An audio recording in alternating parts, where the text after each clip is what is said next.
Hey, it's Elliot Wilson from Rap Radar, and me and my partner B. Miller. And you know we got the premier website out there, rapradar.com. And now we're about to take over the podcast game. We're gonna sit down with the culture's most important voices, and give you that news and information, that opinion. The only opinion that matters, man, here at Rap Radar. Listen up. Here we go. Yeah, Rap Radar Podcast is Elliot Wilson. I'm B. That's Brian Miller, for those that don't know. Go by that, too. And he's very happy because the last episode featured Beanie Siegel, man. Yo, the look of your face in some of those cutaways, you said engrossed in one of them. Engrossed. I was so happy. Shout out to Calligraphist Dinner. He's in the building right now. Did an amazing job shooting photos of the last episode. Yep. And our guest has drama? Wait, hold on. Take it live. Hello? Yo. This guest isn't happening. It's never going to happen. Nah. We got headphones here. We're good. Bring yours. No, just. Uh-oh. Rebel. Want to bring their own headphones. Bye. Wow, drama. We'll get to that in a second. But first, Beanie Siegel. No, actually, first, new sponsor, B. Oh, yeah? It's actually an old sponsor. You remember Mack Weldon? Oh, yeah, the underwear guys. They're back. Finally. The fabrics, man. I got a couple at the crib, man. Really?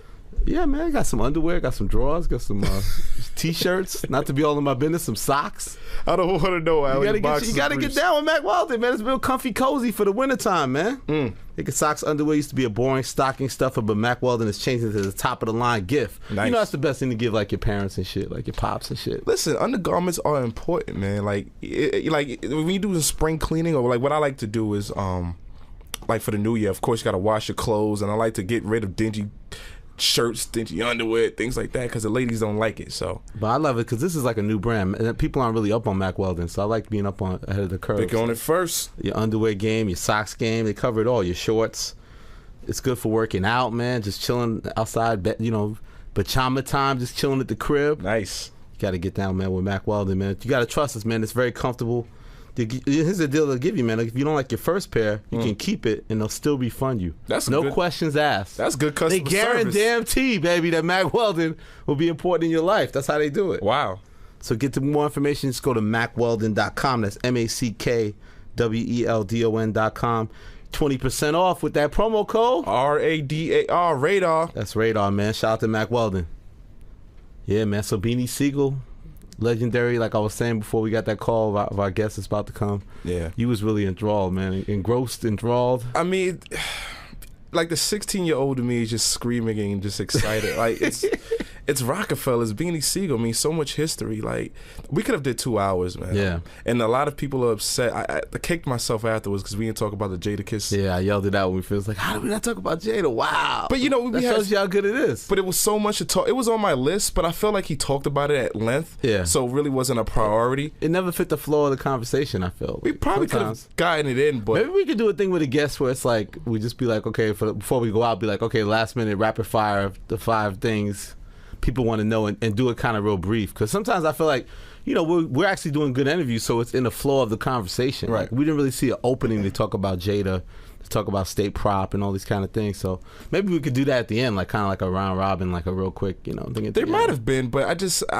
was disappointed in myself. Like, damn, I should have just asked the questions that I always wanted to ask. But it's amazing, but it's undisputed that people think it's a great interview. So it's like, it's amazing that you can get a great interview and still like not do what people think are the most like key points. Right. But it was really good, man. Shout out to Beans, man. Yeah, shout out to his manager, man, too, while making it happen. I think Nate, my man Nate, let me check his name. Nate? Yeah. Love Nate, man. That guy's official, man. I actually got a few calls, too. Bleak hit me up. I heard Guru checked it out. Young Chris was supporting it. Young Chris. Yeah. So, And Siegel's not on Twitter, but his IG, he supported it, put a picture up and stuff like that. So, very honored, man. Beanie Siegel. What's even crazy is that I think after that interview, so many people went back and listened to the records. Oh, yeah. I saw you started did that. Debates about what comedy classics he has, classic albums, like songs. That Nothing Like It is just yeah, that story was crazy. That's our favorite thing, the story he told about that record. That song is like a gospel record, man. I love that record. Yeah. So, great to have him, man. Beanie Siegel, man. It's going to be hard to top, but I think we got a really great guest. Yes, guest. Plural, man. Breakfast Club. I think Angela might technically be our first female guest. Wow, that's true. Technically, right? There you go. Well, she should. She helped us out a lot. When her Shade 45 days, she got me on the mic, taught me to get me, the broadcasting bug got lit by being on the show with her. Me too. And you too. We both did the show with her a couple times, many times, really. the laugh drop. She told me I had a laugh for radio, and I ran with that now. The drop I used for the laugh came from her and Wonder at the Shade 45 that I now use in the Thorough Podcast. And phenomenal success, man. She got with these guys, Envy and Charlamagne, the Breakfast Club, 5 years ago. It seems so much longer, but 5 years, like, wow. Did they have the Crown of Ross? It's like, I'm going to talk about, like, you know, we always think like about Star and Buck Wild and things like that. Is this now the greatest morning show, hip hop radio? I like to think so. I think they take the belt? Calligraphers, did they take the belts? It's the biggest ever morning show? That's the only one I watch. I think they're like the first. But in history, I wonder, like, you know, people Star and Buck Wild kind of had that DMX run, like it was short, but they really like it was big, impactful, really big and impactful. I never watched Star and Buck, so I never heard about it. Yeah, never really listened or. But I feel like they're the first like urban syndicated show nationally. Like we never had that. Was many markets embrace. But I'm gonna ask about it too because when Ebro's in competition, he'll say, well, it's kind of smoke and mirrors. They're also syndicated because it's cheaper than to hire all these jocks in other cities. So, you know, is it something that should be respected, or is it just show that the Clear Channel's behind them and it saves them money, or is it like? But at the end of the day, I always feel like because they are so syndicated, you know, whenever we do something, like I feel like you're gonna get these fans from all over. Like I saw you in the Breakfast Club. I saw you like. And I think that's what you want with your personal branding. You want to be as big as you can. So they truly are this New York-based show now that like is transcended and they're big in these other markets. But it's like America's radio show now. Like back in the day, if you think about it, like back in the day, DJ Envy with Charlamagne the God, Power 105 or Hot 97 before it was Power 105. That was all you had. You had your local radio show, but now everyone hears everything. And have they really changed the landscape? Then now that the Power is truly number one in New York and Hot is number two, is that are we at that point? It's the Mets versus the Yankees, right? Yeah. Well, I mean, the Mets the champions right now. Hey. Is it changed? New sheriff. I haven't looked at a rating book in a long time, but it feels like they're definitely far ahead. I guess we would ask when it comes to like, do ratings matter? Does impact trump that? You know what I mean? Because they might not necessarily be the number one radio show at the particular time, but the impact is always felt. But I think they're number one over Hot right now. I mean, the Z100, who they always big up, Elvis Duran. Like those other markets are bigger than urban radio, but I mean, they still are top 10 overall, I think, and probably the top urban across the board. You know, and one thing I will always say, they also embraced the internet early too. Like, that was a key role to success, I believe. Yeah, we were like one of the first, I think, blogs to start posting their videos and things like that too. I mean, Peter Rosenberg will remind you that if you forgot. Who? Hot 97 will remind you that. I love it. We're a podcast. We can say everybody. Hot 97, Power 105. CBS, whoever, man. But thankfully, they're coming to our habitat, man. They're coming here, man. The hottest radio show, the hottest podcast. Woo! Joining forces. When worlds collide. Calligraphers had to leave work for this, man. Like, fuck all that. All right, we're excited, man. What you say? One of my managers actually listens to the podcast. Oh, sorry about that. Fuck him. Working real hard. Working real hard right now. You should get Calligraphers a raise, man. Christmas time, man. Get it right. That'd be nice. Now, we're very excited to have Demir Mandy out of the Breakfast Club. It's DJ Envy, Angela Yee, Charlamagne the God, Mr. Controversy. We have a special guest. Yo, beat out of her. We got another sponsor, one of my favorites. Yes, indeed. Bevel, man. Ooh, Tristan Walker. Tristan Walker. First off, he's from Queens, so I'm already supporting him. He's from your hood in Queens. Yes. Not not my Woodside hood. He's from South Jamaica, man. South side, 50 Cent. Side. It's more like Bevel. Bevel.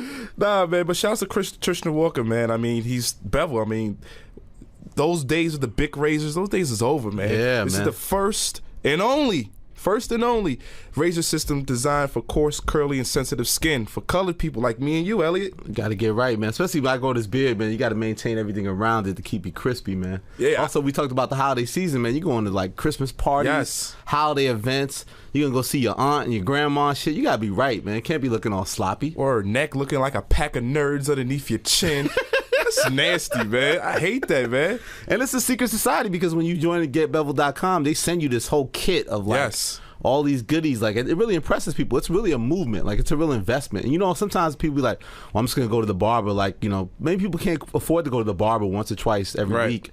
You got to be able to maintain your own stuff on your own. And Bevel gives you all the tools you need.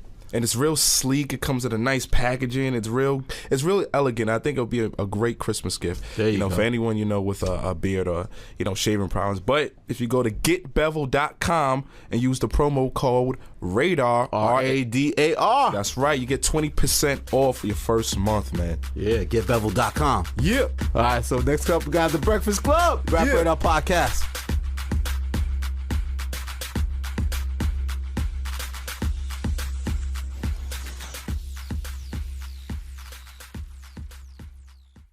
Introducing Play.it, a podcast network like no other.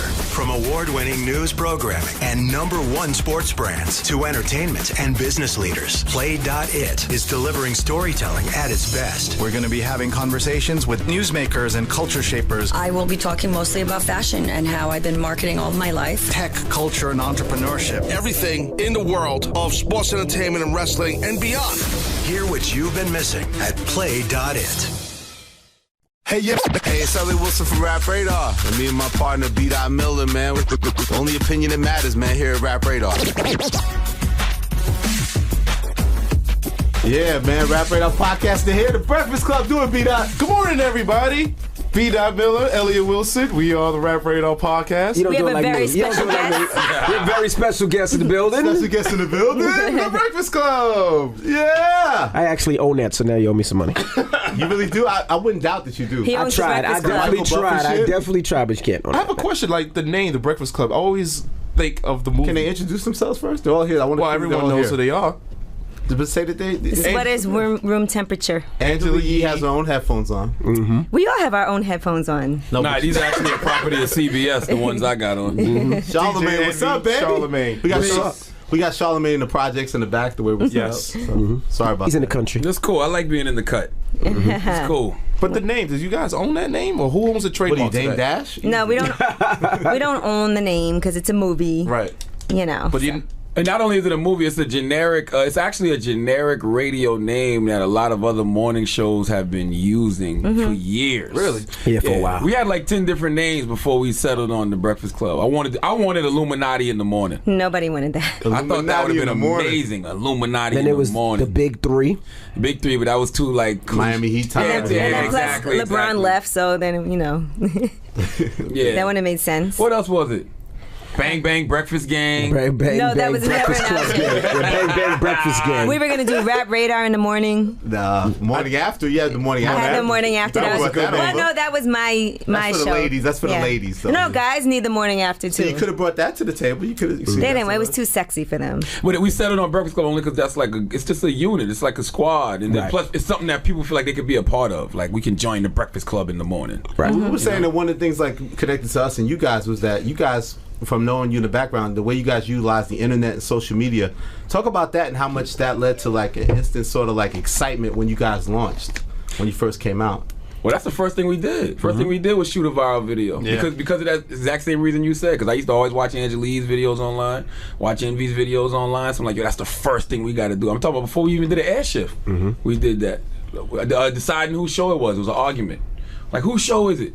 So we all argued about whose show it was. Yeah, that was the first viral video. I mean, I think for all of us, I mean, first of all, we didn't have much money. There was no publicity. So the only way that we can get ourselves out was the internet, whether it was my interviews from Sirius or my interviews from Hot. That was the only way I could actually promote myself so I can get shows and get more opportunities and get artists that really wanted to come on my show. So that was all I had. I didn't have the radio at the time. And I was on Sirius. They ain't spend no money. So I was using Ustream all the time. Early on I the had Ustream, I I had the intern with the I had to buy my own camcorder, and I had the camera with the night vision. So everything looked like a Paris Hilton sex tape. Everything I filmed, and then I had interns like editing it. Would take like 3 weeks for me to put up a interview that we did, and then Sirius shut it down. Like, oh, you're not allowed to film no more. Right. I remember. So- Drama. You had a lot of drama. I had a lot of drama at Sirius. But it was part of that. you were a pioneer with that, though. Like, people weren't doing that prior to, but it seems like now Everybody has shooting. to videotape their interviews now. Right. Something Absolutely. like Remember that when Rap Radar used to post our videos? We still They don't do. fuck with us no more, man. Why They in here with the heavy hitting interviews. They got Leo Cohen. They got L.A. Reid. I just listened to Beanie was wondering- Siegel yesterday. I was wondering- I wouldn't post our shit either. I was wondering how long before they turned the interview back on us. Right away. Could somebody plug this in for me, please? Thanks. We were one of the first to post You know the Breakfast shit Club that, videos. but it fits the theme I'm trying to get to. Part of the criticism we would get in the beginning is that people felt like from the Hot 97 show that we favored you guys because we put your videos up a lot. But what you guys did a great job of was presenting your content in a way really quick, present it well, video player, real professional, turnaround time. Like you catered well to the blogs. That probably was and more got interesting. Got a lot of support from us and the Bossops. And to talk about building those relationships and how important that was to building your brand. I mean, that was everything for us. Absolutely, because I mean, in the beginning, iHeart wasn't fucking with us. They was fucking with us, but they wasn't fucking. They with wasn't us. fucking with us. Like we really were the last hurrah for Power 105.1. Like we was in meetings where they were talking about flipping the format of the station. Yeah, it was almost Power 105.1 country station in the morning. Yeah, You Bobby said that. Bones in the morning. Yeah. And I think it's not just the presentation, but you can send your interviews out to 1 million people. If they're not that good, why would I post it if it's not going to bring any viewers or have people commenting and no one cares? So it's about your brand too. I'm sure if someone sends you an interview and it's terrible, why would you put it up? Exactly. I think people think just because they have a celebrity in the building that automatically the blog should post it, but no, it's about the content. You can have Jay-Z in the building, but Jay-Z might not give you nothing. Or you could have somebody and you could have somebody that did 20 interviews because they're doing a run, a press run, so you're not going to put all of them up. That's the problem the most is because like if you have like a Rick Ross on your show, he's going on a hot show, he's going to go to Sway show. It's like the same kind of regurgitated questions and answers. So that kind of. But that's on us as hosts. I was going to say, when I heard Ross here, Ross didn't sound like any place else I heard him at. And I'm not saying that because I'm here on the Rap Radar podcast, but it's the truth. No, I think it's all different, especially the Breakfast Club. I think the way we interview is a lot different. And you know, one thing that most shows don't have that pest. You know that one pest, that person that asks you the same question over, that's Charlamagne. Yeah. They don't know from 5 years ago, he is the same person. When we drop an interview, he asks the video department, the camera guy, the producer, where's the video? He wants that video out. He wants it out first. That's him. He's that pest. And he sends it from his email, which I think means a lot to people. Yeah, he does it. So it feels like it's not just some intern peddling He's on it. material. Like I told them, they asked me, like I told Peter Rosenberg, I was like, never heard of him. Charlamagne is serious. Like he sends it himself. He's like, he was asking me, why do the websites show so much love? And I was like, it's also besides the quality, like you said, because without quality, nothing matters. It's how you guys were presenting it to people and being so hands-on with it. Like, but, you know, Angela's hands-on, you're hands-on. It was relationships too. Like, you know, at one time I had stronger relationships here. Charlamagne had stronger relationships here. Yee had stronger relationships here. So we would sit there and say, everybody send it out. Now to the point where I send it out now, they be like, "Oh, Charlamagne sent it to me already." I'm like, "This." But you know what else too, man? I don't think none of us feel like we're entitled to anything. Like if the interview ain't what y'all want, I'm not gonna beg y'all to post it. You know what I'm saying? If it's not dope, it's cool. And I'm not trying to kick nobody's back in. Like, how come you post their interview and you didn't? But like, I've never in my life done something like that. I've never said, "Why are you doing this with them and not me?" I would never tell nobody, "Don't work with this person" or "Don't do that." It was never been like that. Go ahead, you. My bad. Oh no, go ahead. We send out like 5-6 interviews a week. If you ain't fucking with one, you're gonna be fucking with something. You know what I mean? And that's cool with me. Like, and plus, we show love back. Like we've done like dinners for the blog, you know what I'm saying? Yeah, invite them for drinks. Just appreciation. If y'all want to come on our show, we don't give y'all no hassle because we appreciate what y'all have done for us. Absolutely. Come on to the Breakfast Club. Like, so what do you think it is about your interviews? I mean, that's been part of success, right? The word on the street, Breakfast Club got the best interviews. I think like, one is, what's the approach? I think it's real. It's no shenanigans. And then you got people that know the history. Like, you know, I've been in the industry I started DJing when I was 15. So a lot of these artists I grew up with, or I grew up listening to. Don't be afraid to age yourself. I'm not aging myself. YN is still older than me. Elliot is still older than me. So I grew up with a lot of these. I was in kindergarten and Clue came by with the truck. So, you know, a lot of these people, it's the stories that we're hearing is actually us being fans and us not trying to create a controversy, but asking because these are the questions that people want to know. And with Charlamagne, you know, when I first started working with Charlamagne, everybody said he's an asshole. He's going to ask outlandish questions. But he really doesn't. He just asks what people want to hear. He asks those questions that people be like, you in the barbershop, like, well, why didn't you ask that? That nigga gonna ask, you know? And Angela Yee, she got that stuff that nobody has. She has, for a female, most females don't have that much history, but she knows more shit about underground artists and shit that I would be like, how the fuck do you know that? But and I think also coming from a female's perspective, there's a different way that as a female you can ask questions and things that you could talk about. Right. That it might be a little weird coming from a guy. So people might, and it's a fine line because some people are like, oh, no one cares about that, but some people do care about it. You know, some people might care about relationship stuff and some people don't, but it's in there. Angela, you don't get enough credit either, though. Because I mean, if you think about the morning after, you heard a bunch of motherfuckers for the first time on that shit, from Kendrick Lamar to Drake, like Nicki Minaj.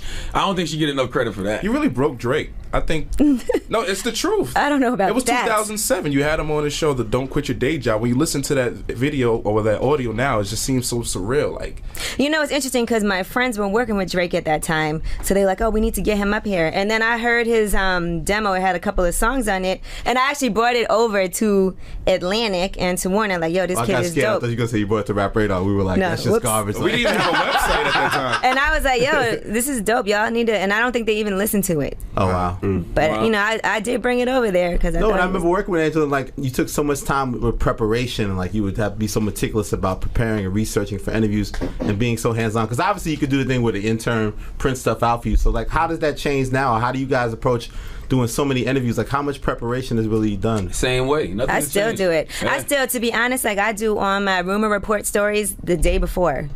That way, the night before, I read everything, I send all my stories in, I send in all the audio clips that I want to use, and then when I come to work, I update it on whatever happened overnight, but I do that ahead of time, so when I come to work, I'm very familiar with the stories. I think it's different when people put stuff in front of you than it is when you do it yourself. Yeah, a lot of we sometimes we lean on our interns because, you know, they like when Envy was leaning on our intern and said the wrong name of the guest. Yeah. He called Pastor Carl Lentz, Carl Lewis. No. He called him Castro.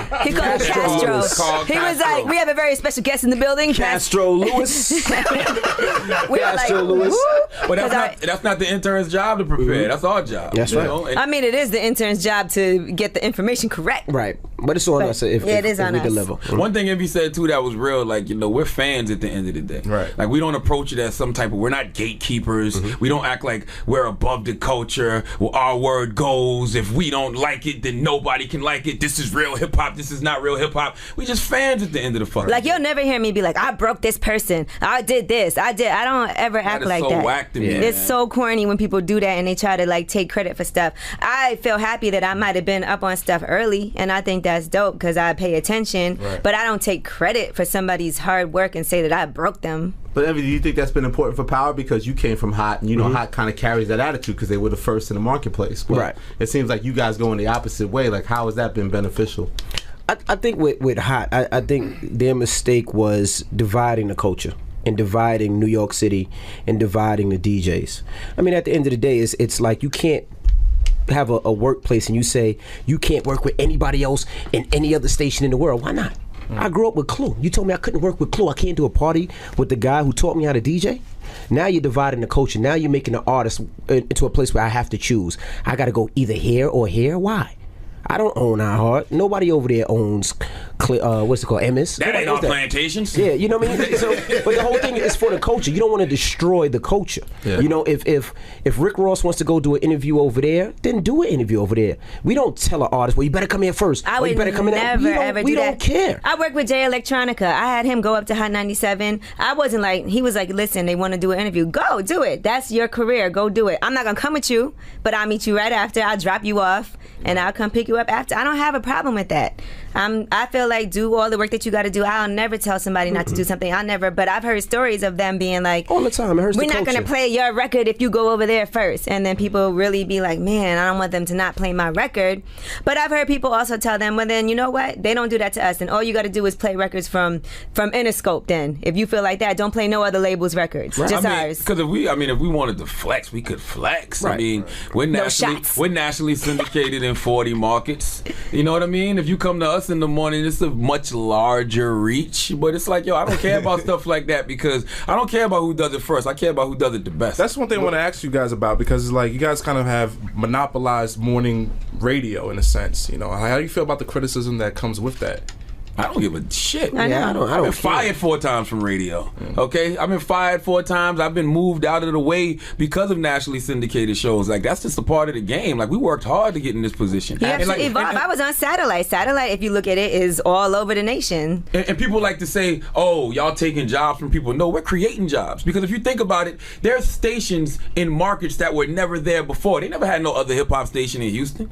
Now there's another station in Miami now. It's a hip hop station in LA. It's a hip hop station in Vegas. Like, yo, God has put us in a position that has helped the urban department at iHeartMedia grow. And because of that, more people are getting jobs. Absolutely. And if you think about it, even with technology that everybody's doing, like, this is a podcast. You can start a podcast. You can start your own internet radio show. There's other opportunities at, Apple, whatever. Yeah. So it's not like there's no jobs out there. There's way more than there's ever been. How did the syndication thing start? And then, like, one thing when Ebro was trying to criticize, he'll say, well, that just takes, like you said, that takes away a job. That means they're just not hiring somebody new then. Like, how does that work? Like, why is it better to syndicate you guys? And is that still a power move, or does it look like that Clear Channel's just spreading you guys further along? There's nobody that would say, no, please don't syndicate our show. Right. Yeah. If you had the opportunity to be syndicated, no one's going to say, I'm not going to take that because it's taking jobs. Like, that's just ridiculous. You sound stupid. Yep. But with the internet, everything is nationwide already. Like, a lot of people are familiar with the Breakfast Club because of the interviews, and so it's only a natural thing. Honestly, the demand was there. From all our interviews, people were streaming us in the morning. The iHeart stream was going crazy, so they said, let's open it up to these different markets that want it. And now these markets are able to get A-list celebrities that usually wouldn't come to those markets, and now they're able to get that interviewed. And not only that, show and other times, right? Yeah. And not only that, we go to those markets. We'll go to Alabama. We go to Milwaukee. We'll go to a lot of these markets where people usually won't go to. We'll go to Jacksonville. Yeah, we'll go to Jacksonville, Orlando, to Miami, to Detroit, to Norfolk. We go to those markets and we celebrate it, and we do a lot of work there. And there was a demand. Like, you got to think, we're the first urban syndicated morning show for iHeart since Star and Buck, I think. Yeah, since Star and Buck. Yeah. So it's like it was a demand, like because of our internet presence, because of what we were doing here in New York, people were asking, "Yo, when are y'all gonna syndicate the Breakfast Club? When y'all gonna syndicate the Breakfast Club?" So it started with weekend syndication, and now national syndication in the morning. But now 5 years in, do you guys feel like you are the greatest morning show? Nah, not Star and Buck Wild. Nah. Because what do you think of what do you think of previous ones that people think of? Star and Buck Wild had a great Star and Buck Wild and Miss Jones was one of the most amazing morning shows ever. They had a great run, and being part of the Miss Jones show, I got to see what it entailed to do a morning show and how much work it was. So when I first went to Power, remember, I was doing afternoons. Yeah, and I was like, I ain't doing morning show. Fuck that. I got a life back. Right. But then when they started, DJ at night too. I was doing the night, right? Yeah. So, but then when they started and they said, here's the pieces. You got Angela Yee, who was doing an amazing job at Sirius, and Charlamagne, who was a phenom. I'm like, this is gonna be dope. This is our own dream team for me. So I said, let's do it. I ain't got nothing to lose. Let's do it. And it came together. And it's, we still work. We have that same hunger. That same hunger we had 5 years ago, we have now. I'm still in those clubs. Angela Yee is still hosting everything she could possibly host. Charlamagne is... Hey, well, not everything. Well, Charlamagne is still doing so much on TV. Right. It's like we still have that hunger. Please. I say no. That's how I feel. Like, I don't feel like nothing's changed. Not at all. I'm not the type of person to loosen up the helmet once you get to the top. Like, I want to tighten the helmet up. Like, now the war really begins. Right. Like, it's funny because our coach, salute to Thea. Thea said to me the other night at the holiday party, she goes, this is the real fight happens now because now you're competing against yourself. Right. Yeah. And I mean, that's how I've always been. I've never looked at anybody as competition. I feel exactly. We look in the mirror. As long as I can be better than I was the day before, we're going to be all right. But how much has your success, Envy, in particular, made the world feel like, okay, Hot was the first, but now this is a power city. Like, power is bigger than Hot. Have you changed the perception on a place where people felt like that would always be number one? That people may feel like Power is number one station? You know what? When I left Hot and I first got to Power, the morale was down in that building. With Hot, you had leaders talking. You had Flex. You had Ebro. You had them putting their foot in these DJs' asses, making them go out there and making them feel good. Power didn't have that. Power you had Ed Lover in the morning, and he was kind of detached from the rest of the station because at 10 o'clock he was gone. Right. So that then you had your Malikas, you had your me, your M-Eazy's, yourself, your Clues, who really had nobody pushing them. So when I got there, I'm an ass. I don't care about nothing. We could play whatever game. I started pushing, and they started realizing. And they started realizing that, damn, we can win. Self, you the hottest nigga in the street. Right. You out there 7 days a week. Push that shit. Loving hip-hop's own self. You make him feel more comfortable. You give him those props. You give him that encouragement. And now he's feeling himself. Clue's there. He was there before. Now he feels like he has somebody to have his back. So now we're running as a team. Now we're all running together. If Clue has a show, I'm at a show. Pro Style at the time had Latinos. He had the Latino market. So I'm like, you bring us to the Latino market. He brought us uptown. He brought us to those clubs uptown that we didn't have. We brought him back downtown. We picked up Flipstar. We picked up some of those other DJs out there. Now we're competition. We got Sus One. We have Sus One. A key acquisition, Angie Martinez. Like, how big was that to that was solidify? Huge. We were all shocked. We didn't believe it. Yeah, that was. I remember that day. They called because it was funny because the HR people come upstairs.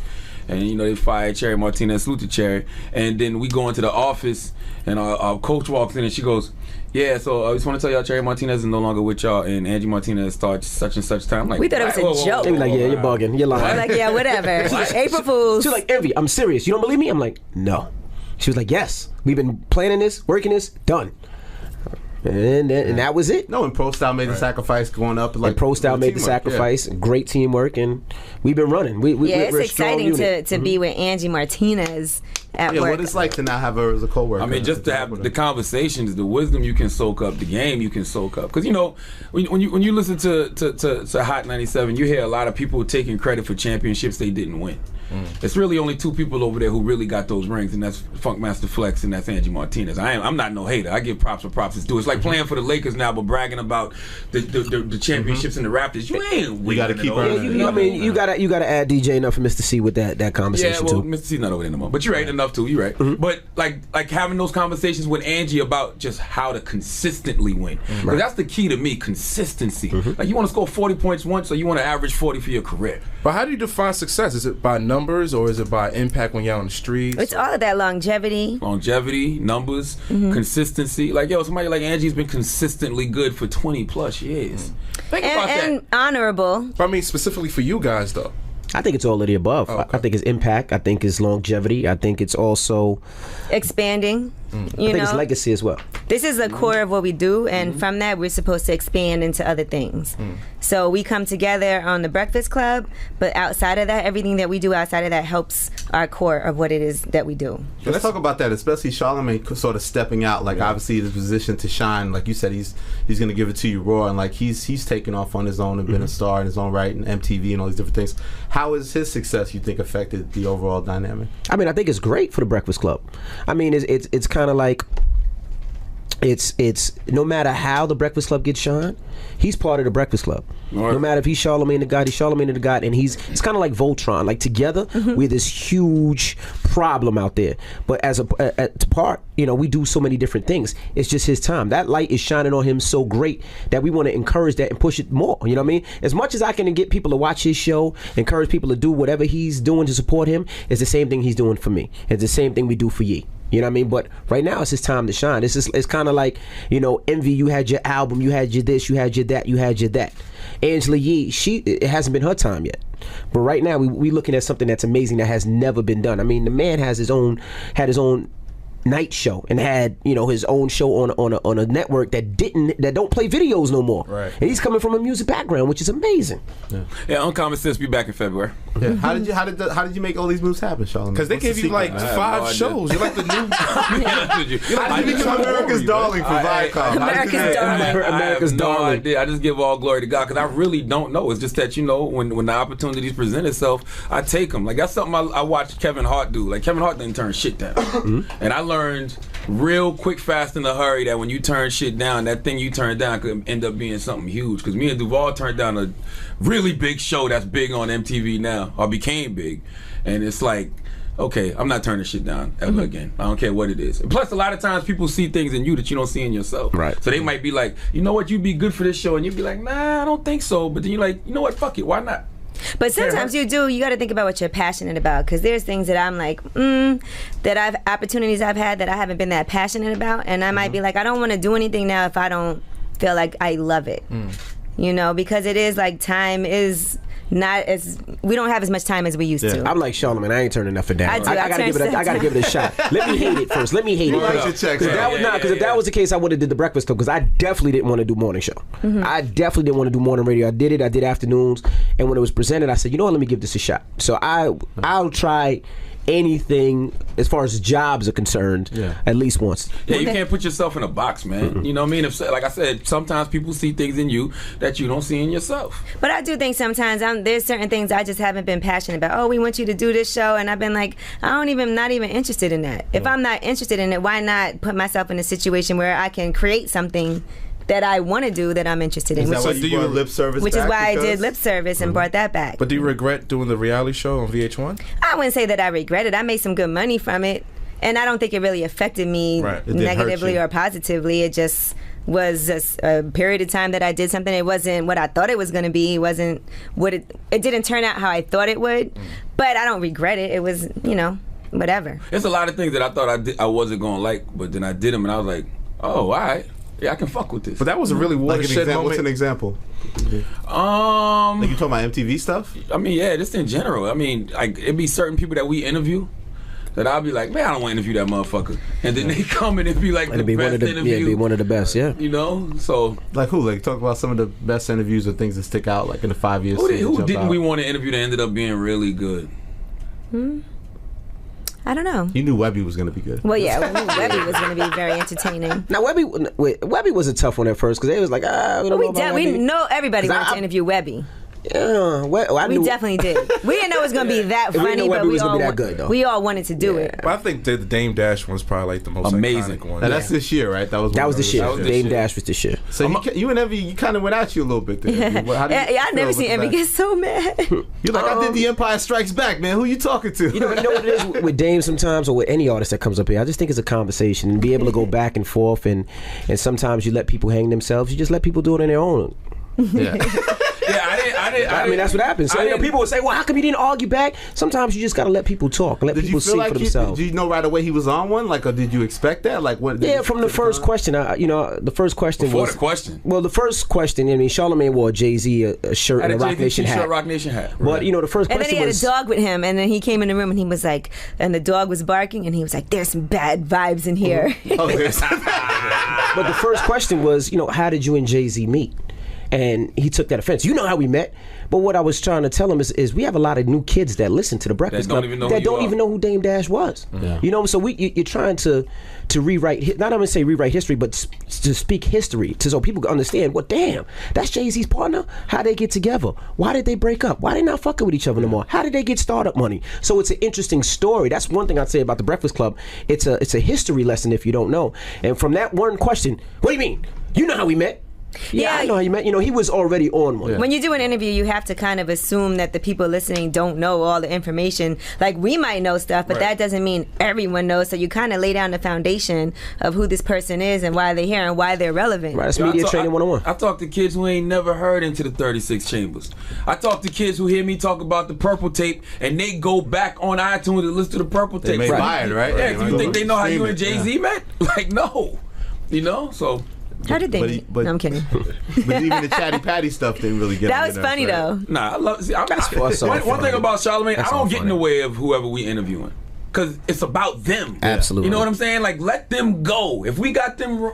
But sometimes, like you said in the beginning, though, I feel like your job, almost some interviews, like with Kanye, like you'll call him Kanye Kardashian. Like you sometimes come, Lil Mama, you said voice of the struggle face. Like you'll come out early, like Tyson, sort of to set a tone. Well, the Kanye thing was different because I'm really a fan of Kanye. So it's like, I could not wait to sit down and have that conversation with him. The first thing they said to him was, whatever you do, please don't call him Kanye Kardashian. We know you make fun of him. The first thing he did was say, Kanye Kardashian. Yeah, don't tell me not to do something. Especially the labels and all that shit. Get the fuck out of here. Yeah, don't tell the Breakfast Club not to do. We're going to do whatever we want to do. Don't like be in a room and then tell you guys not to do it. Yeah, we just laugh. Yeah, we laugh. Like, right. I think sometimes also they'll be like, oh, don't ask this question. They can't discuss it. I'm like, all right, well, we can ask it. And if they don't want to discuss it, they can say, but we can't not ask a question. Because our duty first and foremost is to the listeners, to the people. Yeah. So if we don't ask that question for the listeners, then we haven't done our job. Fuck the artist and fuck the relationship with the label. At least that's how I feel. I understand that certain times there's legal situations and somebody can't discuss something, but you still ask, and then they can say, I really can't discuss this.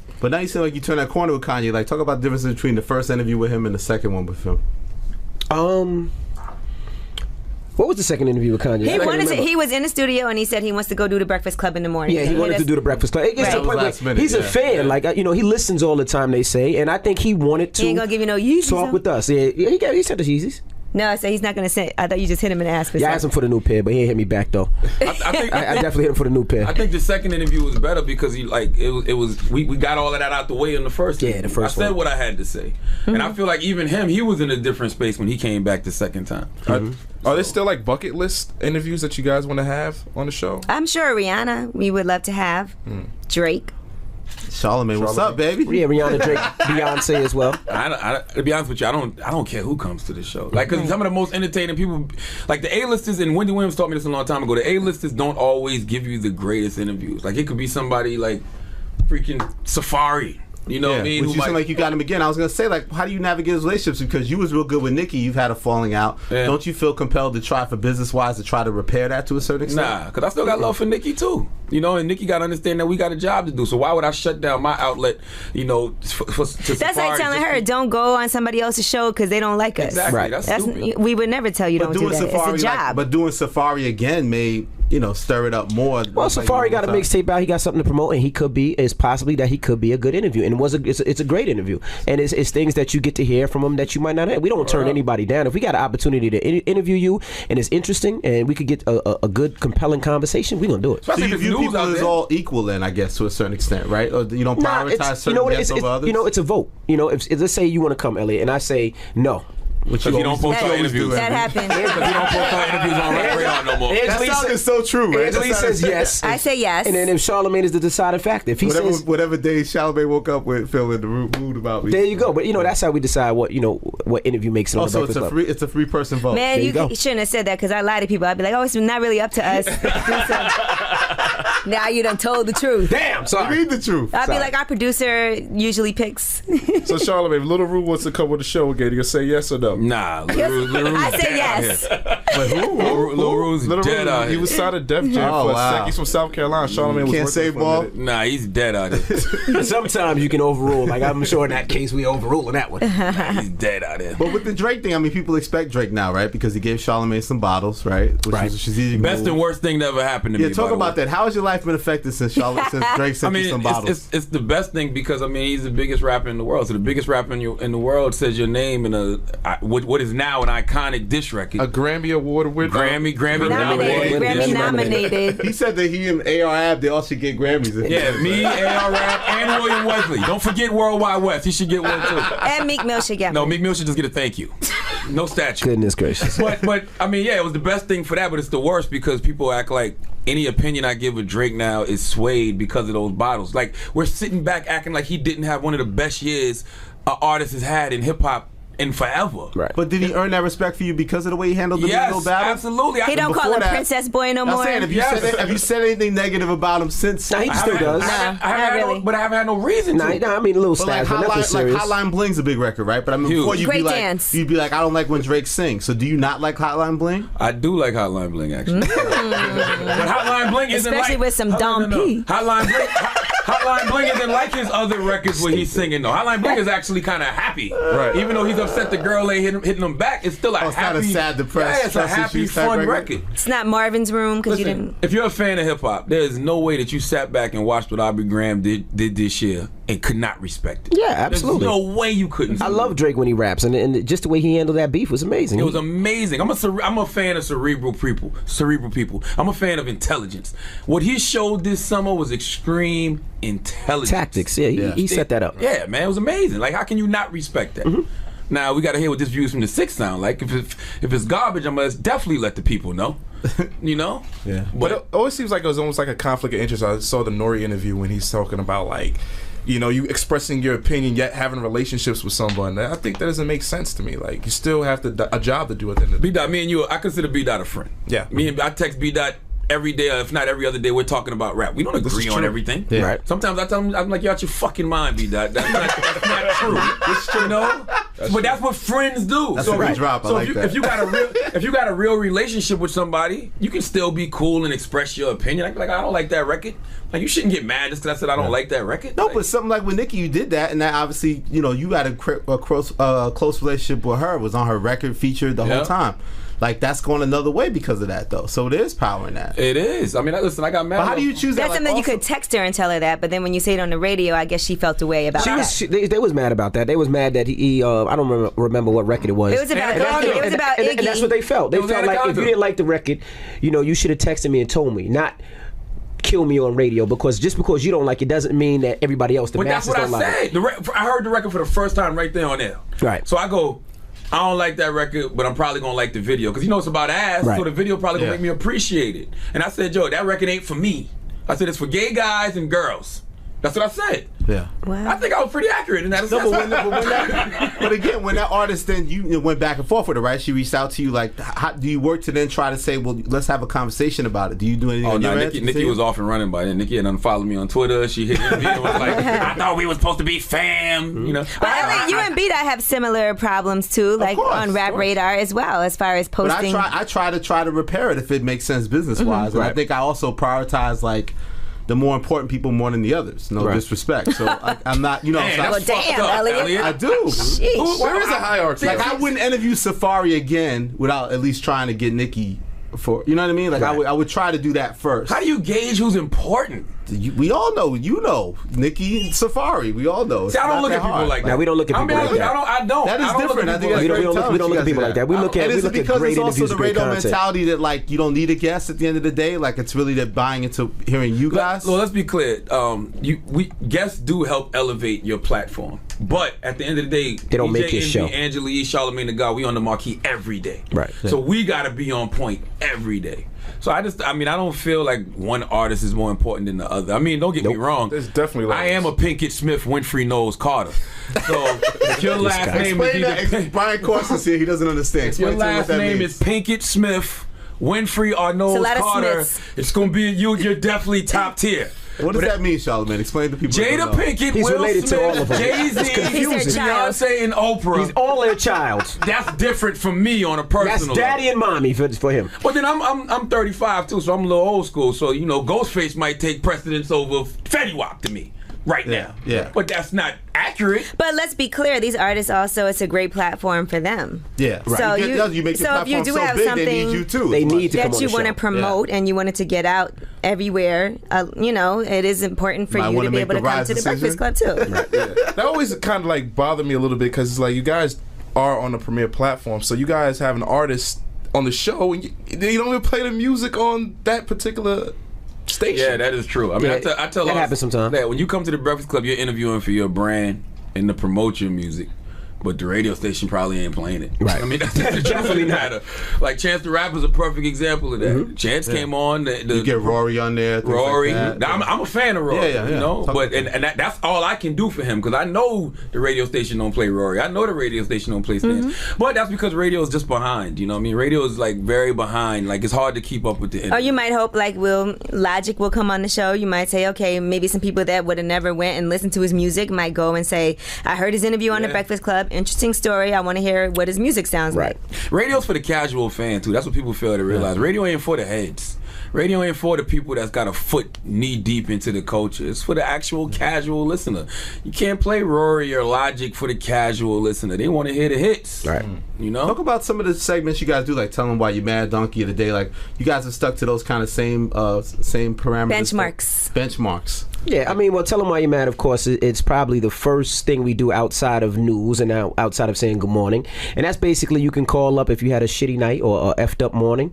You can just get things off your chest you want to get off your chest. If I'm pissed off that YN is not playing our interviews on Rap Radar, I can call up and be like, you bastards, play my videos, and then we can, you can go on with your day. That's what that segment is.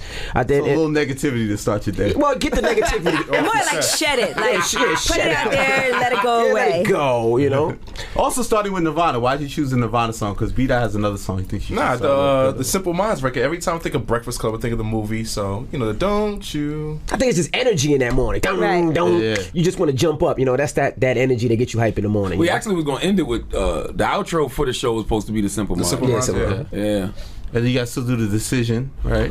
No, it's done. Decision's done. Decision. That's Decision is done. That's out of here. What's the other? So Donkey of the Day. Talk about that. Like that's a lot of preparation, right? Like you have to be prepared every day to give somebody. Yeah, but that's light work. I mean, that's so. How do you prepare? You do that at night, like Angela said. You prepare the night before. Nah, sometimes I do it the morning of. Sometimes he'll tweet it out. Yeah, there's always a donkey in this world. But he gets a lot of suggestions. I mean, I see him too. People will be like, "Oh, this person deserves donkey of the day. Make sure you give it to them." And I never like to prepare things the night before because I don't know how I'm gonna feel the next day. So I don't want to stick to that. So if I wake up in the morning, my thought process might have evolved about the situation because I like to be accurate. I'm just not clowning somebody saying, "Oh, you're a fucking donkey." I want to tell everybody why you're a fucking donkey. But some things are obvious. I want the world to look at you and be like, "Yeah, that was stupid." But do you write it like a script? Do you kind of ad lib some of it? Like how much of it? It's a lot of ad lib. It's a structure. It's definitely structure because I want to know exactly where I'm going. Elliot wins donkey of the day. I would never give YN donkey of the day. You wouldn't? Why not? I think it was not biased. Don't say never. Don't judge. Why wouldn't you do that? He can do it if he does some effed up ish. You gonna give him donkey of the day. YN's one of those people that I really, really do respect on a different level. That's why he deserves it one day. As a journalist, I mean, I could have been gave YN donkey of the day for a lot of different things. That laugh, one of them. That laugh. We talking about that laugh one time. Angela's fault. The laugh. God, man. YN be having some extreme bias with people, but what I like about it is he owns it. Right. YN's like, you goddamn right. I want this fucking crown. I'm not gonna fucking. I'm gonna dick ride until it happens. Damn, I didn't say all that. Damn, ye. Shit. Fuck, ye. That's why I won't come to lip service. Relationship goals. Lip service. I love hearing about people riding dick on lip service. I think that's a perfect platform for it. But speaking of podcasts, we talked about this when you was on your show. You guys both have a podcast. Like, why the need to do that when you already have the radio show? Well, because it's so different. Like, for me, lip service is uncensored. It's me and my girls, so it's completely different than the morning show. I get to really just be, myself she on there. Got 50 too, 50 Cent.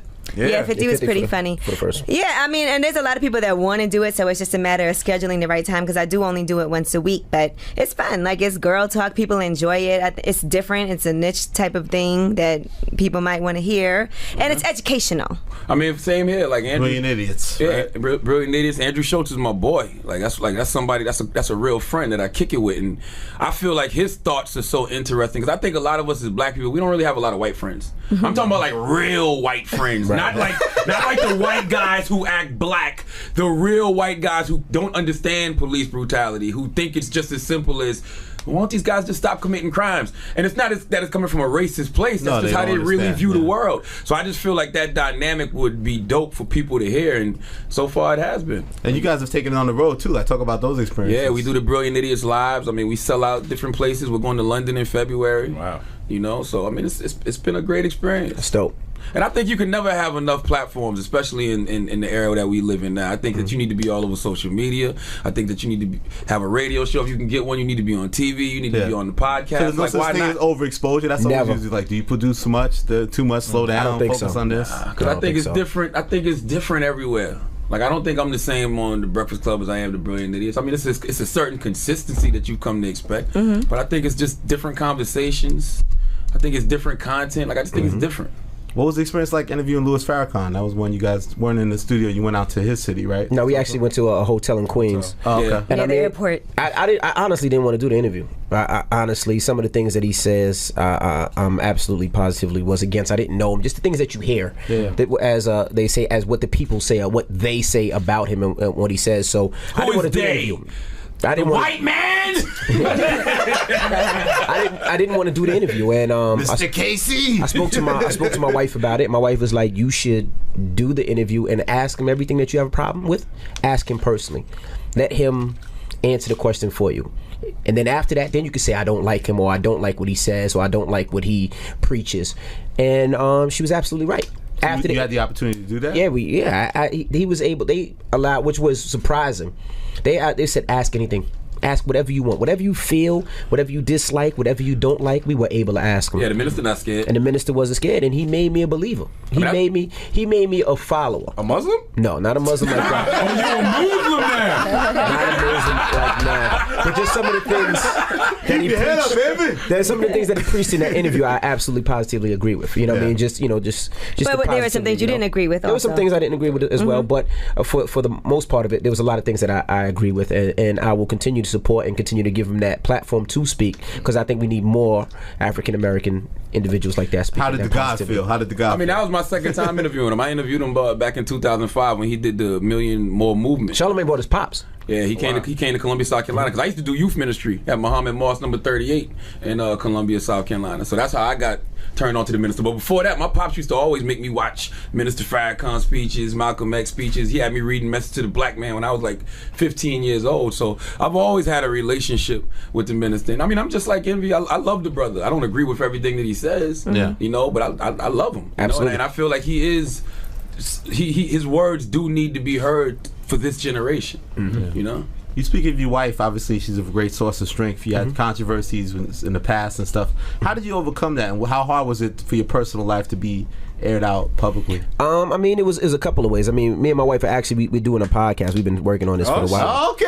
It's just about our relationship and dealing with. Relationship goes that shit gonna last 3 episodes.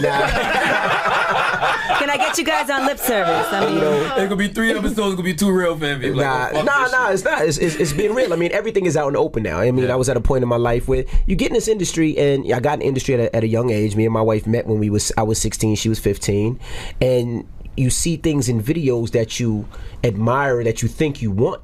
And then all of a sudden, you're in those videos. You're making that money. You're that celebrity. You got that car. You got that car. You got access. And you forget about what got you there. That presence of somebody having your back. That presence of loyalty. So it was like I was fucked up. I was fucked up to a point where Charlamagne gave me Donkey Today. Right, my friend gives me Donkey Today because he was like, "Yo, you're not in your zone." On your show. On my show, right? And he gave me Donkey Today because I was just fucked up. And just me talking about what I went through on air, you would think about, damn, I'm embarrassing myself. But it was so many people that said, shit, I was going through the same thing. So many women that came up to me was like, damn, I appreciate the fact that you can apologize to your wife and you can do better. And so many men out there was like, yeah, I've been fucking up and I didn't know how to go about it. So it was like a learning experience with my listeners. So a lot of the stuff that I was going through, they were going through. People cried. Yeah, people cried. And it was just more than just the cheating aspect and asking for forgiveness and changing. It was a whole lot. Yeah. You know, you got somebody that you was, with since 16. You have, at the time, 2 kids. And they're talking about your marriage is over. You know, I had both my parents in my household. She had both married, my parents. right? My parents, So they got 4 kids now. Yeah, we have 4 kids now. But it got to a point where I was like, I don't know what to do next. It's kind of like waking up without your best friend in your life. You know, I didn't know what to do. I couldn't do a show. I couldn't do radio. At the time I had the MTV job. I couldn't do MTV. I'm sitting there and they telling me read this script, and I'm just sitting there looking at a blank piece of paper because it's just that wasn't on my mind. We would do interviews. Envy wouldn't talk at all during the interview. And it wasn't that I didn't have anything to say. It's just that wasn't on my mind. Right. You know what I mean? And I wasn't focusing. Just through conversation. I mean, we didn't go through a counselor. Just through conversation in the church and just friends. And give Tyrese his props. And Tyrese. Yeah. And, people don't know that, but Tyrese was a major person that really, really helped and really talked me through a lot of the stuff that I was going through, and from there it made Tyrese me a better would come person. in their bedroom and sing. He didn't come in the bedroom. He wrote "Stay" for them. But he did create a scene. We were at Philippe Chow's. I ordered the bottom room. They have like a private room downstairs. I ordered out the private room just for me and her to have dinner, and Tyrese came with a band and sang. Wow. And it That's was rich dope. nigga shit, by the way. That's rich. That's a real rich nigga But I didn't know Tyrese. I didn't know Tyrese. Martin. I really didn't know Tyrese. He just heard me on the radio, heard the pain, and was like, "Damn, this nigga sounds fucked up. I gotta help him." And he just started calling me, and he was like, "You're an angel." And he's he was my angel. You're a black angel. Dark black angel. Tyrese is a good dude. Yeah, Tyrese is a real good dude. People give Tyrese a lot of flack, and they be like, "Oh, he's fake deep." Nah, his Facebook post shit. That's really him. He supported me. Yeah, like, he's a good dude. So you think it helped your relationship in the long absolutely. run? Yeah, absolutely. Like everything that happened that was negative actually turned into something positive. Well, you know what it is? The honesty. The fact that I don't have to hide. Everything's out on the table now. You know, it really helped the experience. Like now, I don't have to worry about anything happening or somebody saying nothing. It sets you straight. And then wasn't people coming up to the station and there was issues like that? People come up to the station, there was conflict or something? Now, that was with Angela Yee. Yeah, that all had to do with Envy, though. I mean, I don't even know the girl. Angela Yee rode though. She rode. She rode for me. So you said that like that was one thing you loved when you first got the show. Now you have a big brother, you have a big sister, you have a family, you're an only child. Like I mean, sometimes the thing about it is, younger than Envy. Well, you don't have brother, sister. The only thing my is, son. The only thing is when I got to ride for Charlamagne, that's the problem because I could be out minding my business and 1, 2, 3, 4, 5. Oh, wait, so 5 different occasions. Little Mama's father. Little Mama's pop. Put a gun. Pulled the hammer on him. Lamborghini. Put the hammer on him. What's the name? Lambo. The real Lambo stepped to me. Who else stepped to me? Mace stepped to me. Street dudes that was with what crew were they with? They stepped to me. Buster one time. Buster's people stepped to me. There was one more. Look at your face. There's one more. I don't remember. I mean, I saw me and Buster had our own altercation with each other. Angela was there. But you know, sometimes you gotta ride for each other. And like everybody know, I'm like, there's, you know, it's not, you know, I ride for Charlemagne like he's there. I ride for Yee like she's there. Like nobody gonna talk crazy about them in front of me. And if they do, well, we gonna approach this. We gonna handle this now. And that's how it is. This is my family. Mace got tossed out the restaurant when he tried to approach me. Oh gosh. Because you got a good friend named Wax, right? That's my brother. And now not only Wax, because I don't want Wax getting in trouble, I just got a white man in a suit that'll shoot you. Nice. You're at that point? He'll legally pop you. But you know what's so funny, Charlamagne? You're like an open book, but like I noticed, like you don't post your pictures of like your kids or never like your that. wife, your Is that personal deliberate? life. Why do you keep that? That's absolutely deliberate. I mean, because number one, I get pissed off. Motherfuckers talk crazy about me, so I don't want you talking crazy about my wife and kids. Like I'm not going to expose them to that. And But is it fair to keep that private when you're so open about everything else and open about everybody else's situation? I mean, I'm open about my shit. You know, I'm open about me and what I do. Put them out there. I mean, put it like this. You know I got a wife and kids because I tell you. Right. You know what I'm saying? Yeah. And it bugs me out when people be like, I want to see what they look like. All right, if you catch us out and about swerving through traffic or walking through an airport, cool. Right. But I'm not putting it up on Instagram for what? Like, what does that do for you? For me to post them on social media? Like, and your wife is of the same mind. She believes the same thing. Oh, she don't even think about this shit. Like, this not even her primary focus at all. Like, I mean, we've been together since high school. You know, she from Moncks Corner just like I'm from Moncks Corner. Why did you decide to settle down? Because they used to talk about your exploits, like when you guys got famous and you was running around hitting off all Angela's friends. Like, what made you settle down? I got tired of being a hoe, and I really jumped out the deep end when I was on this reality show. And I was talking real crazy to Shorty from SWV. So I was like, I need to propose. This guy was crazy. I was like, I need to propose for this shit come out. I'm like, I really need to propose for this shit hit the goddamn TV screen. At least I know that if she sees it, she be like, all right, fuck it. That was old, but. And I was wilding. And you putting out power thirst traps like you in a mirror with like shoe bags and stuff. When are you gonna settle down? What, me buying myself something nice? Angela is settled down. Oh, you boot up? Yeah, I'm good. I'm happy. Oh boy. What does that mean? It's a secret? Angela Yee's boyfriend just got out. Shut up. That is not true. Salute to Offset. Offset's home. That is not true. You better stop because people really be believing that. You know, Big Homie on the website's in love with Angela. You know what I noticed too? I noticed when I'm on Rap Radar, all the interviews is like a freeze frame of me and whoever we're interviewing. He does that. Big Homie. Like Big Homie, Big Homie from Rap Every Radar single has a interview. huge crush. When y'all used to post them. When y'all used to post them. Who is that? Big Homie's a real person? Yeah. Yes. He's an Asian guy. That's my guy. He's an Asian, lives like in the DMV area. Wow, okay. He loves Shout out to Big Homie, man. So he wants that. He wants that blazing. He wants that. He wants to make it happen. Wants to make it happen. I think we're good, man. I think this is so. amazing, man. This was fun. I mean, I feel like we should ask you guys some Go ahead. questions. Is this weird? You had to spend all this time where you didn't get to really ask the questions. It's different for you, right? Yeah, it's different. It's fine. No, you guys come up to our show, The Breakfast Club, all the time. We're all friends here, so. We love it. Hey, so man. wait, 5 more years? What are we doing? What? 5 years done? I just signed for 5 more. So wow. Yeah, I just signed for 5 more. So how does it work? You guys, like the Friends cast, you coordinate your money deals together? Like we were all separate. We were all trickle. My contract was up first last year, so I re-signed last year. Charlemagne's is this year, and Angela Yee's is next year. Coming up, baby. Where you going, Edge? Let's go. We taking our talent somewhere else, I'm going to be right up on Rap Radar, baby. We're going to turn Rap Radar pink. No, but you talked about the envy like an earlier interview I saw about how you want everybody to succeed, everybody to make money, and like how do you coordinate that? And like, could this show survive? Like, it has to be the three of you guys. Like, what do you think the future holds? I mean, I don't see anybody going anywhere. I mean, everybody, we get along. Interviews are still great. We still work hard. I mean, I really don't see it. I can't see this show with any other person in it. We all get our period at the same time. We're all on schedule. You know, I honestly can't see that. Right. But you know, I don't see it. I can't see you take out Charlamagne or take out Yee or take out me. It's a core three that we know each other to the point where if I ask a question, I'm asking that question for Charlamagne to grab the alley-oop. Yeah. You know what I mean? I just know what it is. Like today we were talking to somebody. I can't remember who we were talking Monica. about. Oh, Safari. And I, and Safari came up a lot in this interview. I know. Right? No, it's how you By the way, his mixtape is out right now. It is what it is.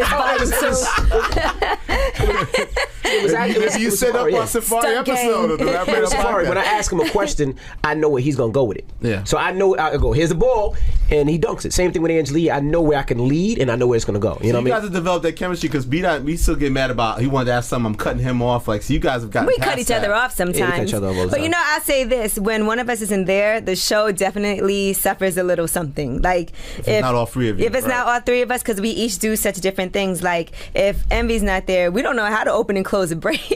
It'd be sounding a mess. But you guys have your own. You've had your own shows. Though. Yeah, but you know but what? it's different. Yeah, you gotta it's think. like a flow, a rhythm. If Charlamagne's not there, we're like, man, who's gonna do Donkey of the Day or say something rude? Yeah, it's not a habit. Like Envy opening and closing the breaks is a habit. That's what he does for the past 5 years. Me and you haven't done that. Right. Charlamagne, I remember one day Envy wasn't there. Charlamagne just kept giving out the phone number for no reason. I was like, well, why is he giving out the phone number?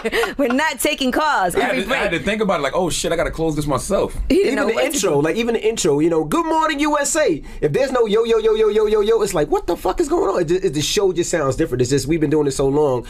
And then if you hear these guys do the rumor report, I mean, they butcher it. Yeah, it's real bad. So, would you ever interview Safari here at the Rap Radar podcast? You guys might have said. Yeah, would you do You guys might, no, you guys set it up lovely. You set it up lovely. It depends. I think it's all about timing. I want my money back because I thought we were gonna have hip hop questions. I thought B-Dot was gonna ask us about hip hop, New York hip hop, and all that. I thought we were gonna go there. I'm we leaving don't now. want to have no hip hop discussion with B-Dot. FYI, Safari probably be your first loss. You'll be like, Nah, it's dope. I used to cop. Now, you know what? You guys have the same common view as Charlamagne really loves Ross's Black Market album and it's underappreciated. We talk about that on the text message. Yeah. I think what do you guys think? Like Ross, like people aren't giving Ross his props because maybe he's not the sound right now overall. But I think it's his best album. People love this album by him.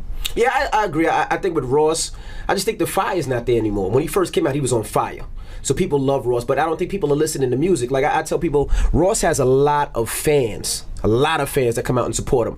I just don't think he has those type of fans that a Travis Scott will have or like a Jeezy will have. They like him for his music, and if they don't really get to hear that music, and he has a dope album, that album is dope. I just think they haven't heard the album. That's why he did 33,000. He doesn't have a big single though. I heard that wasn't an accurate number. Right. They said the day they reported about like 58. 50, 60, yeah, a little higher. Yeah. But Ross's album is dope. But the Jeezy kid outsold him, and Logic outsold Young Jeezy. White privilege! That's what it is? You think that's what it is? Nah. It's just that, yo, you gotta think Ross is an OG. So a lot of the OGs, like, we've heard their story. So even though we say this is Ross's best album, it's no rush for me to go out there and get it. I'll catch it. And didn't he put out like 3 albums this year too? Like two, couple mixtapes. And mixtapes. Black Dollar and Black Market. Mixtapes and that were pretty mixtapes. much album-like. Right. But Ross is one of those artists that needs a big single to kind of lead into an album. He does. Yeah. I agree with that. He doesn't have one. I just don't think he had it this time around. Right. But those fans are starting to come back around. You'll see him continue to support him. LA, do you think B-Dot's gone to Hollywood? Hollywood. Have you noticed that? B-Dot don't even fuck with 360 no more, yo. When the last time you heard B-Dot I haven't seen him about?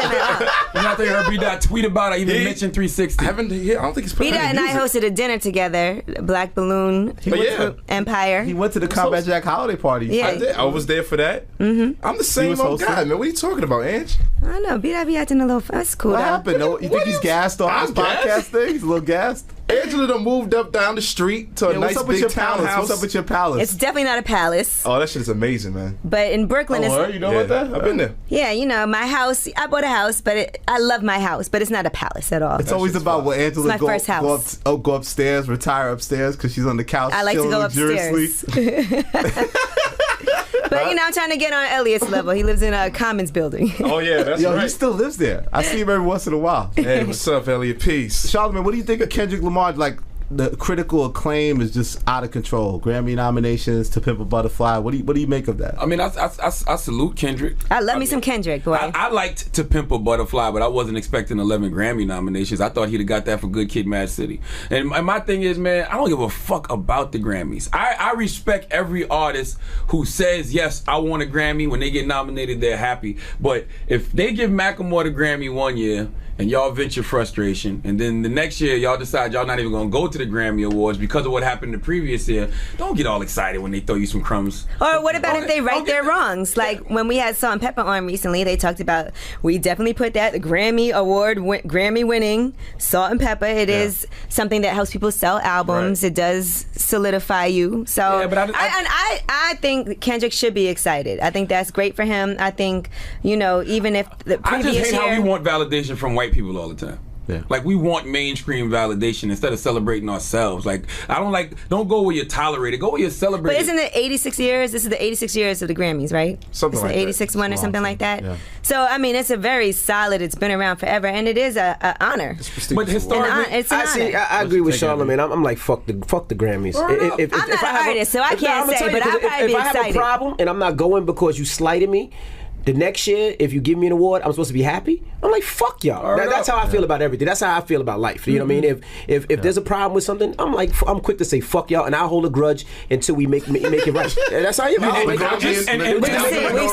Historically, the Grammys don't know shit about hip hop. Tupac don't got a Grammy. Biggie Smalls don't got a Grammy. Nas don't have a Grammy. Rakim don't have a Grammy. Old Dirty Bastard interrupted the fucking Grammys because they gave Diddy No Way Out. Right. Grammy over Life After Death and Wu-Tang Forever? Wu-Tang is for the children. It was fire. But it wasn't better than Life After Death. Nah, it wasn't. Come on. But I will say this, who's voting? Y'all could vote. If you guys want to get on the voting committee for the Grammys, you can. Yeah, that's it. If y'all don't vote but want to complain, make me part of the process. I definitely can. I'll say we all can vote. All of us in here. I'm definitely voting for back-to-back to win a Grammy because that means me and Drake have won a Grammy, baby. Then you should be excited about that. This guy. Have you had a question about mixtapes? When did you stop making them? Honestly, when they stopped making money. Like before Drama got knocked? Nah, it was before that. You're talking. Me and Clue used to make. Well, I think I can't get in trouble for it right now. 10K, 20K. 10. Okay, me and Clue used to do mixtapes and make a lot of money. When I talk about a lot of money, 20K more than that. More than 50K a month? Between the 30? Yeah, they're around that. Wow. And we talking about every time we dropped a tape. Wow. So we used to drop tapes every 2 to 3 weeks. How much was Splash? Every 4 weeks. Splash used to be my partner. We used to do 50-50 at that time. Wow. So we used to do that all the time. So you thinking about it. So now when you see DJs making 10,000, it wasn't worth it because the work that we put in. Remember, we used to do the mixtapes. We didn't have a plant. We had our own plant. Splash was the plant. Wow. Splash's bedroom had 30, 40 CD duplicating machines. We used to go to the city and duplicate it at Kinko's ourselves, cut them up, put them in there. And then when we had CDs, we would do the same thing. So we were doing it ourselves. So it got to the point where we weren't making 30, 40K a month. We were like, well, why do it? And then there were all kinds of legal issues too, right? And the RIAA started shutting things down. So we kind of chilled out. But we all got different hustles. My hustle became radio. Yeah, it's funny you went on that path. Like, it made me think of a rap nerd question. Like when we had Joe Budden here, like someone put a photo up. You had Fab, Joe Budden, Clue, you, like that whole crew. Like, why didn't that work? Like, why couldn't that have sustained? Too many light-skinned motherfuckers in one squad. Click in the culture that survived. Like, Desert Storm was a clique, but it wasn't really a crew. We were all. Clue was the head of that, and we were all doing our own thing, because Joe Budden wasn't really Desert Storm. He was on top with Webb and Nitty, who was connected to Clue. Fab was Desert Storm. I signed to Desert Storm to do my album, but we all had that was the Block Party. Oh. But we all had our own thing. Mine was Block Gang, and I had my own artist. But we all kind of came together to help and support each other because we were all from the same hood. Yeah. But we all did our own separate things, But so it never was united. It was never ever that united. We were united. We were all staying like if one had beef, we all had beef, but we weren't. It wasn't business united. Hold on, Envy. Remember when Dame Dash had shitting on Clue and it was like that's why the crew ain't popping because the heads messed up on backstage? Remember that? Yeah. How did y'all feel about that when he said that? I wasn't signing Clue at that point. I wasn't signing Clue at that time. That was before I was still in college. I was in Hampton University. Did you feel like there was any truth to what Dame said? I think a lot of what Dame said was bullshit and lies to this day. Gotcha. You know what I mean? Just to who he is and to some of the mistakes and stuff that he does. I just think a lot of it is bullshit and lies. I mean, from him saying you can't, if you work, you're not a boss and you shouldn't be this. There's people out there that work all day long. You know what I mean? And that really affected me because my dad had a job. My mom's had a job. You tell me that because they had a job, they're not a what's the word he said? They're not a boss. they're not a boss, or they're not a real person, or they're a coward, or they're not a man. I mean, or not a good example to their children. Or not a good example to their most offended. Calling somebody boss is like calling a man daddy. Right, and you know, and not to be a chatty patty, but you look at Dame and you look at some of the stuff that he's going through. You know what I mean? And I don't knock anybody's finances. We all go up and we all go down. But I mean, to the point where you couldn't pay your $500 a note Tahoe, but they repoed your Tahoe, you fucked up. Damn, I didn't even know about that. Vehicle? You fucked up. It was you know what I mean? And not to say anything. And you know, during the show, I own a lot of businesses, whether it's sneaker stores, whether it's car washes, whether it's real estate. I like to announce that I just partnered in a beverage company. It's called Top Pop. We move 80,000 units a month. There's so many different things that I do that I laugh at because I'm past a lot of the things that people say. You know, people say, oh, you got this, you spend money on this, I invest so much money in do so many different things. You're smart with your money. Absolutely. But not only that, my son does the same thing. You know, my son plays basketball. My son does penny stocks. Nah, but my son does penny stocks, and you know, to this day, I can show you my PayPal where my son gets like $200-300 a week. I thought you told him he couldn't do it anymore. I ain't telling him he couldn't do it. I just stopped posting it. You know, but it gets to the point where he makes that money. Like he plays these video games, gets these coins, sells the coins for money, so he's able to buy his mom Christmas gifts, his sister Christmas gifts at the age of 11. You know what I mean? So when I, talking to him, like I think a lot of what he said is bullshit. Now I understand why his business is the way it is now, because it's the way you talk to people and the way you look at the world. And I work with anybody. Yeah, I have a job and I will work and I own my own businesses. I'm not letting go of a dollar. Why did y'all get him started? Nickelback is sold apart. That's the truth. Salute to Dame. He's got a couple jobs now. He's got the show on BET that he's a part of. That's his job. He has Growing Up Hip Hop. His son is on there on WeTV. His son is on that. His son has a job. He's got the cable access show in North Carolina now. That's a job. He's got some jobs. Yeah, he got a couple jobs. One thing I admire about you guys, and I use you as an example for a lot of times, Angela, when people trying to get on and try to do their thing, and they think that they're too old, or they just feel like their better days are behind them. And I feel like you got no, it's the truth. No, but what? On the other side of the clock. No, but ask this question, B. It came out crazy. All I'm saying is that you guys are just now. Better days are behind you. But all I'm saying is that you guys are finally getting your roses. Like, and I remember you say you started radio at 28. You know what I mean? I was 28. Overnight sensations, you guys. But yeah, not overnight sensations. No, but some people feel like I'm 28 years old. I haven't started my career. Blah blah blah. At 28 is like that's still young. Right.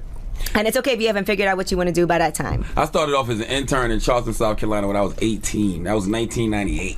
Damn. So yes, I've been in the radio game since 1998. Fired 4 times. Fired 4 freaking times. 7 times in life. It's the seventh radio station I worked at. They said it was the best Beanie Siegel interview since yours, where you got fired right after. I've never listened to that Beanie Siegel interview. I listened to it the other day. It's really good. I haven't listened to it. He just talks a lot, but you're good too. Listen, I don't know if Jay-Z really got me fired. He never answered the question when we asked him. But I definitely asked. That was the first question. But I'm definitely putting that in the book. Yeah, talk about the book. You mentioned that. What's the book going to be? Oh, no, the book coming. The book it'd be March 2017. That's the. Can we know the title yet, or it's all secret? Or nah, matter of fact, after I leave here, I got a meeting literally 2 blocks away, and I'll works out. Yeah, I'll be announcing all that. I got one more rap nerd thing, Angela. Before we go, you can explain more than anybody. Why were you in that Wu-Tang video? No. Why Jay Electronica won't put out any music? Why won't he? Yeah, why won't he share his gift with the world? Because Erykah Badu won't let him. Well, I think with Jay Electronica, he's always been kind of against the grain. We all know that.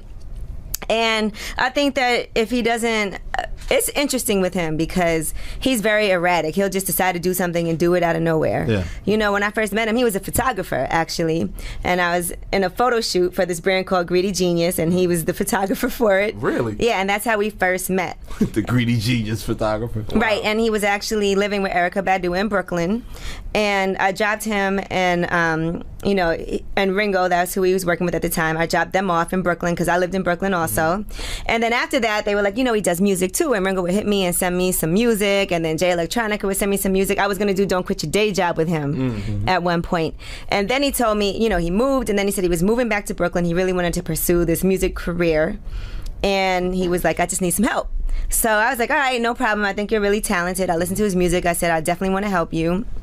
And it just went from there. Like, he met Jay-Z. I was at Julie Greenwald's birthday party. You made that happen. And I was like, it was my brother's birthday, so Jay Electronica was nearby. I with my brother, and I said, Jay-Z's here. You got to come and meet him. You know, so I went out and I picked him up and I made him come. He was like, I don't want to go. I don't look right. I was like, it's fine. You always look a little bummy. It's no problem. Man, what a friend. It's true. But I mean, it didn't matter because that's Jay Electronica. Don't really care. Like, things like that don't matter to him. So I brought him in there. He sent Jay-Z a song that night and Jay-Z sent it back the next day with a verse on it. Wow. And that was kind of how But do you everything. feel like he thinks his victory is started. signing with Rock Nation, and like he doesn't have to do anything? The victory is that. I think that he is just very comfortable. You know, he lives in Detroit now, so I go to Detroit. I see him all the time whenever I'm out there, and I think that one day he's going to just do it out of nowhere. Like even when he did Exhibit C, that wasn't his idea to put that out. That was me like, okay, I need a song to play on the morning show. Hurry up and do something. Him and Just Blaze went in the studio. They did Exhibit C, and Jay still wasn't gonna put it out. Just Blaze played it. On Sirius. I think it was on Tony Touch's show. He just said, I'm going to just play it. And it just took off on its own from there. So he's definitely a different type of character. So, Ange, only you can deliver us a Jay Electronica album. Possibly. That seems the common theme.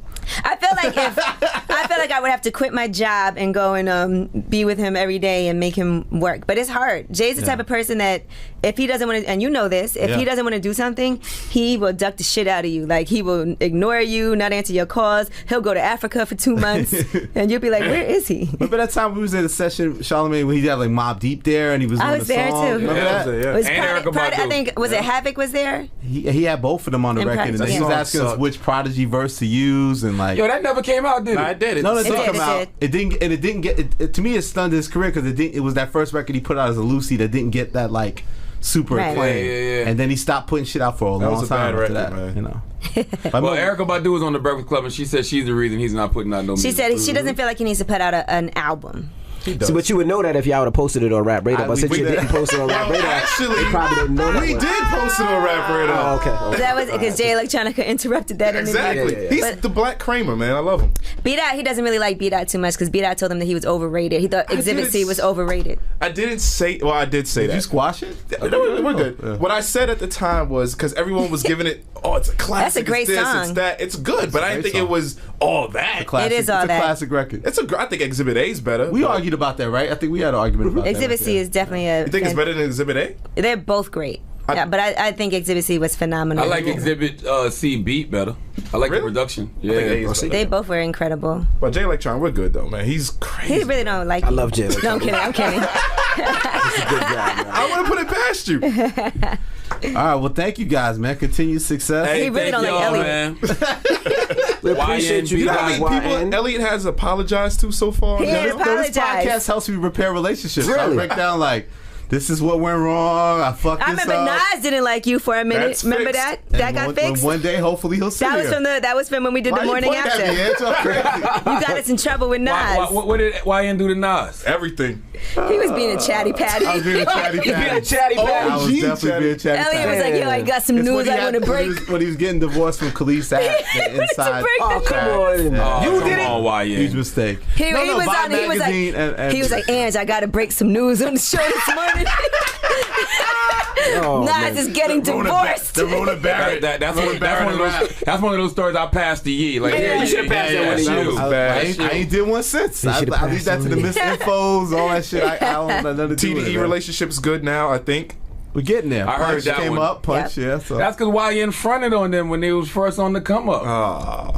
I heard the interview with Punch. Yep. yeah. Yeah. Can't do that, Elliot. Heard you say you listened to which one twice? Which one? Swiss Beats. Swiss I listened to Beats. Swiss Beats twice. Swiss was real good. Charlamagne, can you tweet out all your reactions to every I Rap do. Radar podcast? I do. You know what it is? I usually text B out. I'm like, yo, this Yeah, Swiss he shit does. is good. But if you You're share right. it with the world, You're right. my You're right. brother, You're right. You're thank right. you. I meant to do that yesterday with the Beanie one when I was listening to Beanie yesterday. Beanie voice sound crazy. It does, doesn't it? Did he ever explain I haven't why? even listened to Yeah, it back he yet. got shot in the back. He Oh, lost okay, half a okay, lung. yeah, on this side of his yeah. thing. I mean, I know he got shot, but I didn't know if he got hit in the lungs. His voice sounded a different. piece of his lung is missing now. Damn. Wow. Crazy. All right. Well, we can't wait for the next time we get to go to the Breakfast Club. We Yes. appreciate you guys coming Yes, here. indeed. Thank you, man. So this is cool. When I get in trouble, everything is smooth. Or Everything's we do what you want when smooth. you popping. Nah, we good. I think I went off on Elliot once. Just once. Go ahead, Ed. Take us out with you. No, that's it. I remember that. Anniversary concert this Thursday. Yeah, anniversary Yes, concert. 5 this years. Thursday. concert. What should they It's not a expect? concert. It's a party. It's a party that you have some special guests. It's free to get in. All you gotta do Who is you got? RSVP. 50 Cent? 50 Cent. We have Yo Gotti. We have August Alsina. August Alsina. French Montana. Tory Cranium, Lanez. Tory Lanez. And some other people will be stopping through. You guys are going to sip in that Remy. He's going to get excited. You already know. I mean, I'm effing vodka. I'll be drinking Hennessy. Now, question, what do y'all think about Fab's mixtape? Is that the hottest mixtape of the year? I love his mixtape. I was Hell listening no. to. Oh, well, we're definitely going to get Fab now. Yeah. I was listening to his It's not mixtape the all hottest of the weekend. year. The year? What's the hottest of the year? I think the Black Dollar. Black Dollar. Rick Ross The Black Rick Ross Dollar. joint No, is- 56 Nights, Future. That's the shit? That was this year? Yeah. No. March Madness is on there. That's Hello? this year? Yes, Yeah, it's that was this year. Yes, March. That was this year. I gotta do March. Came out during South by Southwest. I gotta do Yeah, he's March. right. He's right. Yeah, it came out March. Yep. Cause, yep. Oh, yep. yeah, well, 56 Nights, Yeah, undisputed. yeah, yeah. Oh, yeah, Future. that- Yeah, Future. Dirty Soda in the stuff. Yeah, there you go. That's the mix. Yeah, not even a question. Not even a Album? question. What's your album, Envy? Album of the year. I think they're fronting on that Drake project because of the Ghost Rider thing. No, I'd have to say I love 56 Drake's Nights album. did come out I love this year. Drake's album. I fuck with Drake's album. I'm a Drake fan. You got Album of the year? Kendrick? You got Kendrick? I'm torn between Kendrick and a Future. Come on, man. you got- Scarface Deeply Rooted is the best hip hop album of the You year. are from the South, aren't you? You are from the South. I'm convinced nobody heard Scarface Deeply I Rooted. did. No, that's a song that I liked a lot. There's no way you heard that project and don't think that's one of the best. You think that's the projects. album of the year? I think that's the best rap album of the year. Did you listen to Scarface J. Cole's Deeply new album Which one? that he just put out? Forest Hill Like, couple- Drive. Oh no, Oh, Revenge the of the Dream. mixtapes? Yeah, I heard it. It's that cool. tape's good. It's better than the first one. Yeah. The Dreamville. Yeah. I think so. What about you, Andrew? What you think? I don't know. I'm not gonna lie, I don't be listening like the way that I am. I don't never like a whole album. Usually I like different songs off different albums. Right. And I put together a playlist. That's what I do. There you go. Like most people. Yeah. Charlamagne's playlist was really good on Tidal too. What was your playlist? Remember the Before we go. The soundtrack to my life. Yeah. It's on title. It's just all 90s shit. Shit I grew up on. Give us one example. So it means a lot to you. Jay-Z, Lucky Me. It's one of my favorite records ever. Yeah. Off the In My Lifetime Volume 1 album. That was a good one. Jigga Man. Yep. You might have got a fire. We'll find out one day. One day we'll get to the truth. Word. Or All maybe right. not. All right, man. Continued success, man. Breakfast Club, 5 more Appreciate years. you. DJ Yes. Envy, Yes, sir. Charlamagne the Guy, Angela Yee. This is the longest episode ever. Rap Radar Podcast. Yeah.